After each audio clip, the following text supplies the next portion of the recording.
What's up, everyone, and welcome back to another episode of Read Between the Lyrics. My name is Amanda. My name is Marvin. And we break down the lyrics of songs that we cover to get down to the meaning of what they are.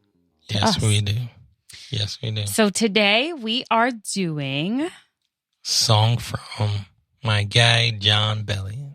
Called Stupid Deep. We talked about him last week. If you watched last week's episode, we talked about how this podcast got started. And on our way home, it was a car ride home. We were talking about this song specifically. And Marvin had the idea that this type of conversation would make for a good podcast. And so we thought it very fitting to just cover this song today. Yes.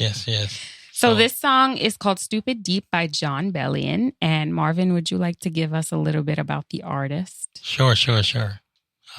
Jonathan David Bellion. There's a whole government. But he was born December 26th. And Christmas I remember baby. that. I know when his birthday is. Why? Because I'm a super fan. Not necessarily. You're not a super fan. Not necessarily. So... Not like I'm a super fan to Celine Dion or anything. Yeah, it's next level. Next level. Celine Dion is... It's just, she's like the best ever. Sidebar. She's dope. Like literally since I was a little girl, I was like, I have to see Celine Dion in concert. And if you guys know, these ticket prices are ridiculous. She was performing at Vegas forever. Like I had a residency there and I was literally planning to go there. And then I found out that she was doing like a world tour and I just knew like, that's it. After this world tour, that's it. She's going to be done. Luckily, she was coming here to New York, here on Long Island, and we got to see her. And I sung every song, every lyric to those songs. And it was, I would go again. I would go again to another Celine Dion concert. I cannot go, you know? It was fun. Just a sidebar. sidebar. It was great. Okay, anyway, go. Let's get into it. So you're not a super fan like that? No. But I know when his birthday is, right? Because I feel like that's like some stalker creep It's stuff. a little personal. Yeah. But we always used to go to the mall after Christmas. After Christmas, the day after. The yeah, day after that's Christmas, true. we would hit the mall. Good sales, by the way. And one day we hit the mall, as we normally do. We were over in Smith Haven. Mm-hmm. In Lake Grove. In Lake Grove. Which is where he's from. Yeah. And we just shopping around. I'm in the store and I'm like, yo, that's John Bellion right there. I'm telling Mandy. Mandy's like, what? And I'm like, yo. Wait, I was there? Yeah, you were with me. I don't remember that at all. Whatever. So I already had known him because of his producing stuff. I was always, I'm like, yo, this dude is dope. Like his mind. He actually has an album called Beautiful Mind. All right, we're getting scattered.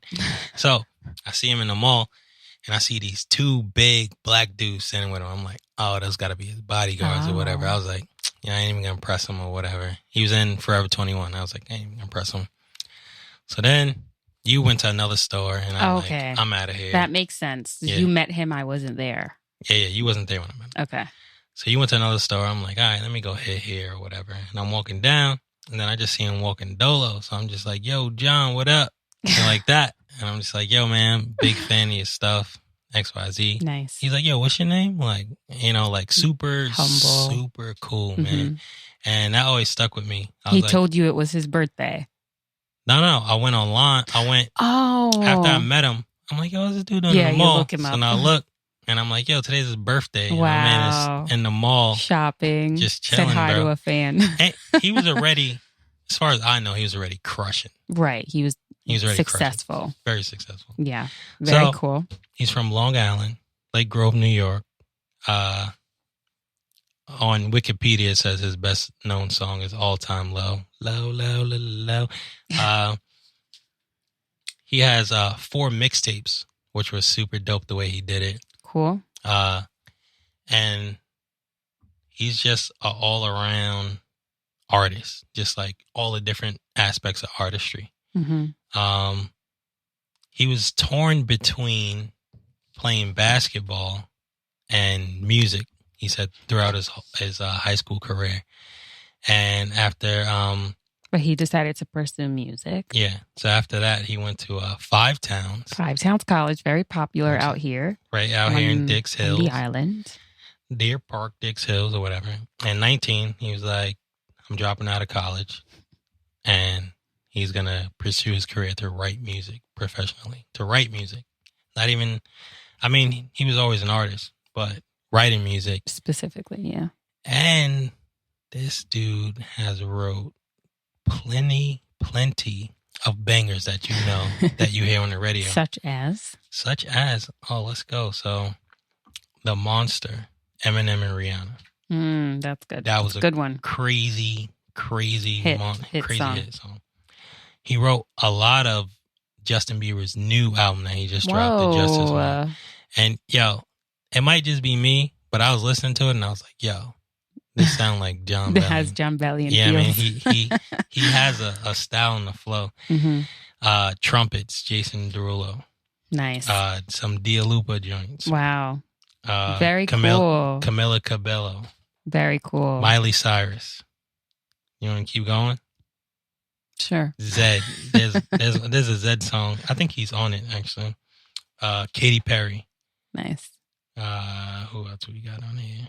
Mad people. Yeah, a lot of people. Scrolling down the list. Maroon 5, Christina Aguilera. Yeah, I mean, like, he's a writer. Yeah, that's awesome. His accomplishments, his success. And I don't know why. I feel like everyone feels like this, but when you hear about someone that like lives where you live, it kind of makes you proud. Definitely. It's like, sure. Yeah, you did it. Good for you. So it's definitely like very dope, John Bellion. We hope you get to see this and tell us what you think about our interpretation of your song and cover. We're going to cover this song, and we actually have a special feature, but you're going to have to watch the cover to see who that is. Yeah, we have a special feature, and we have another actual guest that stopped by on the track to get some brisket. That's right. Yeah. Okay, let's get to the song. Stupid Deep. We're covering this song specifically because this is the song that we were talking about when we started this podcast. So let's dive into it. By the way, Spotify now has lyrics available, and we are so excited about it because we always struggle to get like accurate lyrics. Right. So hopefully Spotify, yours is on point. Okay, let's get to it.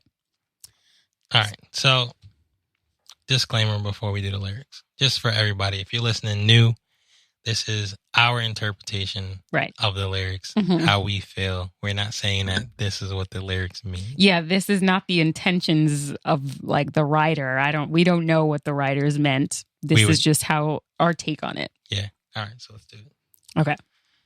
What if who I hope to be was always me? And the love I fought to fill was always free? What if all the things I've done, were just attempts at earning love? Yeah. Cause the hole inside my heart is stupid deep. Stupid deep. Stupid deep. Cause the hole inside my heart is stupid deep. Yeah. You want to kick it? Okay, so what if who I hoped to be was always me? That's an interesting line because when you're young, I guess people go through an identity crisis, like who am I and what am I about and what do I like and this and that. And sometimes we try to be like other people because we think it's cool. But when you like realize who you are and what you like and that other people don't matter, like, no matter what, you're going to find who you are. Like, you know what I mean? I mean, for the most part, hopefully. We hope. There's a lot of people who are still pretending to be other people. Yeah. So Instagram. Like, if you find who you are and you love who you are, it's like, this is who I want it to be, was just myself and to love myself. To me, like, this line is destiny, you know? Like, if you think about it, when I grow up, who are you going to be? Mm-hmm. Right? And what are you attributing to being? Who are you going to be when you grow up? Mm-hmm. Right? And let's take it literally. when we think about what am I going to be when I grow up, we think about a profession. Yeah. We think about, a lawyer, a doctor. Mm-hmm. You know what I mean? How am I going to contribute? I'm going to be a musician. But none of those things are you. Mm-hmm. They're a part of you. Sure. So who are you going to be? Yourself. Mm-hmm. When you grow up. You know what I mean? So like now we're getting stupid deep. But when I grow up, who are you going to be? Mm-hmm. You're going to be the accumulation of all your experiences. And hopefully, yeah, that's good. You know what I mean? At the end of the day, you want to be the best version of yourself. Right. And how do you get there? I don't know. Let's see. And the love I fought to feel was always free. Man. So, off the bat, right? All these people doing all these different things for attention, Mm-hmm. which I think that they equate to as love, as double taps, Right. Hearts. Acceptance. You know what I mean? Those hearts, they don't really love you. Those hearts don't actually mean I love you on Instagram.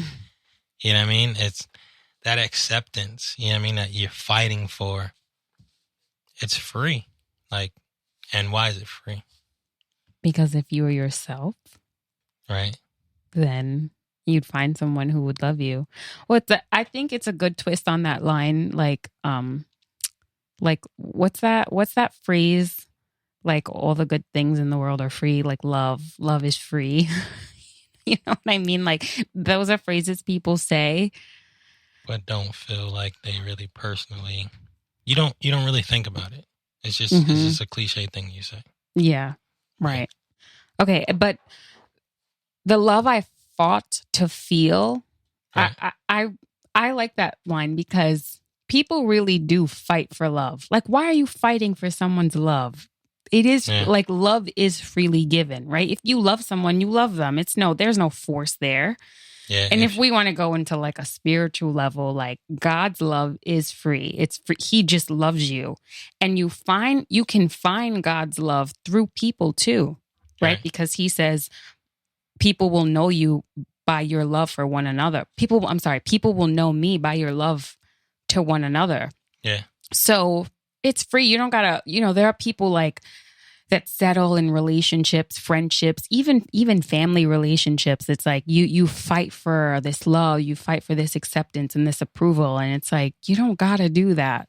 You don't have to settle for less because you just want this so bad. You can find it. That's toxic. Yeah. Yeah, you fighting for love. You fighting for love, you're in a toxic place. Yeah, Get out. Situation. You don't gotta fight for it. 100%. It's free. So 100%. Good line. It's a good line. You know what that reminds me of? What did we just watch today? Married at First Sight. Yeah. That is our show. And my dude, man. It's just such a good people evaluation show, regardless of what you think about it. If it's like a chick flick type of show. Hey, Married at First Sight is cool. But my dude, Gil, man. Oh, yeah. He fighting for it. Gil. But, hey, it's all right, Gil. It's coming to you. Free love. It's free, man. It's free, bro. Okay. What if all the things I've done were just attempts at earning love? See, it goes back to like self-evaluation. Okay. And reinforcing what you said, but now he's taking a step back and he's looking. He's like, yo, what if all this stuff I was doing was like for clout, was like for attempts to get people to like me? Yeah. I mean, am I playing basketball? You know what I mean? Because, I'll get the girls. I can do these crossovers and stuff. Yeah. Am I making music? You know what I mean? So people will like me. Mm-hmm. You know what I mean? Am I... Right. Versus because this is what I want to do, what I love to do. Yeah. Am I out here, you know what I mean, on the gram, taking pictures so people could like me? You know what I'm saying? Like... Yeah. Go ahead. But why? Why is he doing this? He says, because the hole inside my heart is stupid deep. Man. So there's a void there. And when there's a void, it's dangerous because you try to fill it. You try to fill it with things and it doesn't matter what you fill it with. It's like, is it going to fit? Like, I just need to fill the void. When you when you're trying to fill a void, right? One way to put it, or one aspect of filling the void, is being thirsty. Okay. And when you're thirsty, yikes, you just drink whatever. It's like when you're hungry too, it's like you eat a meal that you don't like, but for some reason it's good. Yeah. You hungry and you like, man, this cafeteria food is bussin' right now. This Elio's is hitting right now. You be in there eating Elio's like, yo, I think this might be better than Gino's. This might be better than the pizza shop. You know what I mean? But because you have a void. Right. You taking anything. Yeah. You taking anything. But, I love this. I feel like this kind of comes full circle. But if you know who you are, or which goes back to the beginning, what if who I hope to be was always me? If you know who you are, then you know what your standards are. You know what you like. You know what you don't. You know what you're going to tolerate and what you're not going to tolerate. You know what you're worthy of. Yes. So you're not going to make all of these stupid attempts to fill a void because you have a standard. I know who I am. Right. So. Let's keep going. All right. You can read the next one. Okay. What if where I've tried to go was always here, and the path I've tried to cut was always clear? Why has life become a plan? Yeah. To put some money in my hand when the love I really need is stupid cheap? Man, there's so much here. What if where I tried to go was always here? So like it's a mirror of the first stanza of the first one. You know what it is a mirror of first stanza. That's good. Because what if who I hope to be was always me? Like coming full circle. Yeah. Like, and the path I've tried to cut was always clear. Right. You know what I mean? You're fighting for somebody else's path, or yeah. And I mean, now you have to cut.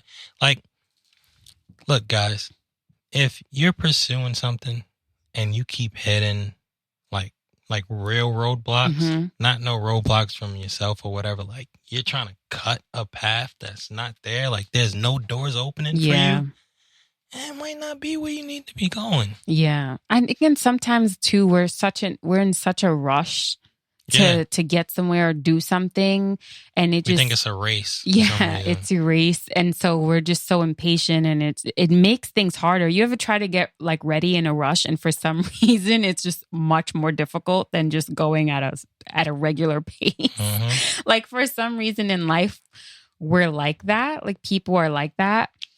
And I want to say that it's at all different ages and stages of life, but I feel like specifically when you're young, like that happens more. I guess because you're still you still are finding yourself. Yeah, but when you're younger, and when you're young is relative though, because if you're 60, 70 watching us, shout out to all the seasoned viewers. We're young, you know. Yes, we are young. And then now we look at people in their 20s and we like, you guys are kids. You know what I mean? Yes, it's true. And it's like, shoot, yeah, no, you this can happen at any stage in life. And it probably happens all the time. Like it's not just you go through it and then you're done. This type of stuff happens all the time. Yeah, what's crazy as you go through life. I'm finding now, just like in my family and the people I'm connected to, that it's harder even. Actually, it's not harder. I think it's the same. But I was having a conversation with Naj. Shout out, No Job Podcast. And we were talking about how our parents didn't know that there was alternative things that you can do. Yeah. It was like, go to college, become a lawyer, become a doctor. Something. You know what I mean? Something that makes money. It wasn't even something that they would be proud or whatever, because it's like a distinguished, position, sure. Being a doctor or something like that. It means, what does it mean? You know what I mean? To me, if you didn't want to be a doctor and you became a doctor, it's like getting a Gucci belt. You know what I'm saying? It's like you got a plaque. You know what I mean? It's equivalent to like working mad hard to get something flashy. Right. You can show off. To show off. You know what I'm saying? And was it worth it? Because if it's not who you were supposed to be, right. Well, then you're not going to be happy no matter what. no, you're not going to be happy. The money ain't going to make you happy. Yeah. Well, That's he for says, sure. why has life become a plan to put money in my hand? Like, Yeah. because at the end of the day, money shouldn't be like what drives you. It should definitely be something you pursue. Obviously, we need that to survive. But if it becomes the center of your life, then you're not going to be happy. And he says, when the love I really need is stupid cheap, and like, what is love? Like, yes, love in a relationship, but the love of life, the love of like, hobbies and things there's more to life than just money. Right. And the more to life is what you're actually living. You know what I mean? What you're going through. Yeah. So, money's nice. We want money. Yeah. But at the end of the day, you could be happy with any level of money. Right. You know what I'm saying? There's people, everybody got this story. Like, yo, we was eating struggle meals. We ain't know we was poor. You know what I mean? We was happy. Yeah, it's about perspective. And really that's like life and hardships and struggles. It's about perspective. If you can view it in a positive way. I know that's hard to say, like, I'm struggling and you want me to view this positively. But if you view it as more so like a stepping stone, to your next thing, to your next big thing, then it's not going to be as bad. Yeah. Like, look ahead of the struggle. Yeah. PR said this before, and I think his dad told him this. Pastor Egan. And his dad, shout out Bishop. He said true poverty is having a dream in your heart and not having the means to make that thing happen. That's good. Yeah. And that, I would say, the means is more than money. Yeah. It's being a go-getter, relationships, putting a plan to action. Like, I think any business dude worth his salt will tell you that relationships are more valuable than money. Mm-hmm. Yeah. So good stuff. Okay. And I think that's honestly the song because he goes back into what if who I hope to be was always me, the first part. And then he says that again at the end. He does that first stanza again. So I think that's really the whole song. He just repeats that a couple more times. So essentially what we have here is, an alternate version to what people would call like a worship song. Oh, okay. Right? He has a verse and then he does essentially the chorus. If you would say that the first one was a chorus verse, and then let's say the second stanza is a verse, and then you have the chorus. The chorus is the first verse. Yeah. Then you have the chorus again. But that's actually so dope. He like made that a whole song. It doesn't even feel like it's not a song. No, it doesn't feel like it's missing anything at all. I love songs like that are not traditional writing. Yeah, A, B, whatever. Yeah, A, B, C. Yeah. It's like A, B, A, C. Z. Yeah. So that's the song, man. That's the song. Stupid deep. Go check out John Bellion. Check out this song. Check out all his songs. Follow him on all of his socials. He's really a dope artist. We're big fans. And now we're going to cover the song. And should we tell them who's on? We'll tell them who's on. We have playing on the sax and the Iwi. It's I don't know what it is, but it's super cool. We could do a whole bunch of stuff. Yeah.